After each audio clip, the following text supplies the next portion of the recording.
প্রত্যেকের রান্নাঘরে থাকে এমন কিছু কমন মশলা দিয়ে আমি আজকের রান্নাটা আপনাদের সাথে শেয়ার করব। হ্যালো এভরিওয়ান, আসসালামু আলাইকুম। আমি সুলতানা লাইফস্টাইল থেকে সুলতানা হাজির হয়ে গেলাম আরও একবার আপনাদের মাঝে। আজকে আপনাদের মাঝে আমি শেয়ার করব খুবই সিম্পল এবং সহজভাবে গরুর গোশত রান্নার রেসিপি। চলুন তাহলে মূল রেসিপিতে। এখানে আমি 1 কেজির মতো গরুর গোশত নিয়েছি, ধুয়ে পরিষ্কার করে। এখানে দিয়ে দিচ্ছি 1.5 চামচ হলুদ গুঁড়া, 2 চামচ মরিচ গুঁড়া, দিয়ে দিচ্ছি জিরার গুঁড়া 1.5 চামচ, দিয়ে দেব ধনিয়া গুঁড়া 1 চামচ।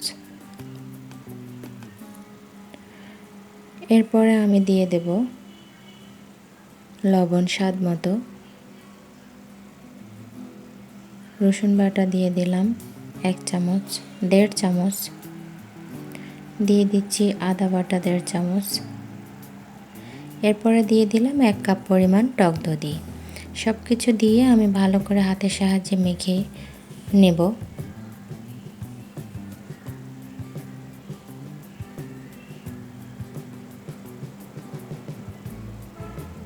ভালো করে হাতের সাহায্যে মেখে আমি 10 মিনিটের মতো রেস্টে রেখে দেব।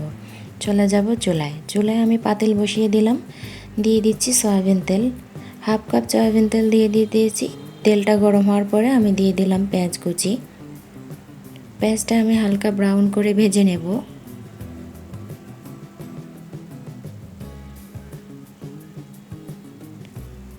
পেঁয়াজটা কিছুটা ভাজি হয়ে গেলে আমি এর মধ্যে দিয়ে দেব শুকনো মশলা। এখানে আমি 3 টুকরো দারচিনি, এলাচ, তেজপাতা, গোলমরিচ আর লবঙ্গ নিয়েছি। সবগুলো উপকরণ আমি একসাথে দিয়ে দিলাম। দিয়ে আমি পেঁয়াজটা আরও কিছুক্ষণ ভেজে নেব। পেঁয়াজটা আমার ভাজি হয়ে গেলে দিয়ে দেব আগে থেকে মেখে রাখা সেই গরুর গোশত। গরুর গোশত দিয়ে আমি তেলের সাথে ভালো করে মিশিয়ে নেব, উল্টে পাল্টে মিশিয়ে নেব।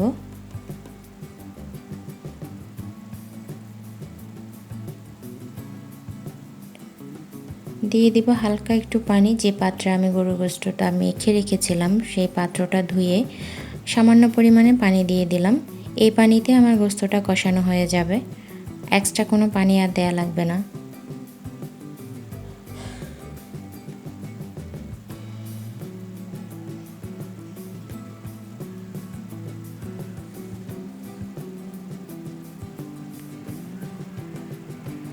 আমি কিছুক্ষণ পর পর গরুর গোশতটা ভালো করে নেড়ে চেড়ে দিচ্ছি যাতে ভালো করে কষানো হয়ে যায়।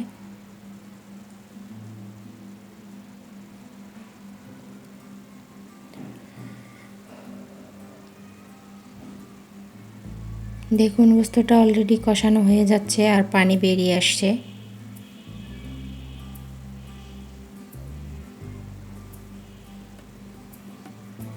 এই পর্যায়ে আমি গরম পানি দিয়ে দেব পরিমাণ মতো। এখানে বেশি পানি আমার প্রয়োজন হবে না, যেহেতু আমার মাংসটা একদম সতেজ ছিল, সেই জন্য পানির পরিমাণটা কম লেগেছিল।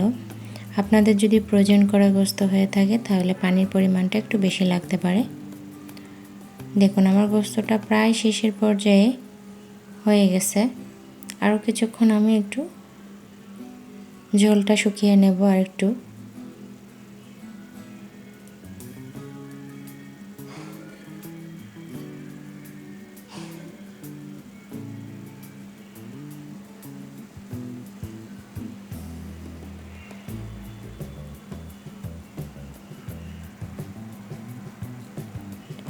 আমার রান্নাটা কমপ্লিট। এবার আমি চুলার জালটা অফ করে চুলা থেকে নামিয়ে নিলাম। আপনাদেরকে একটু পরিবেশন করে দেখাচ্ছি। কালারটা খুব সুন্দর এসেছে।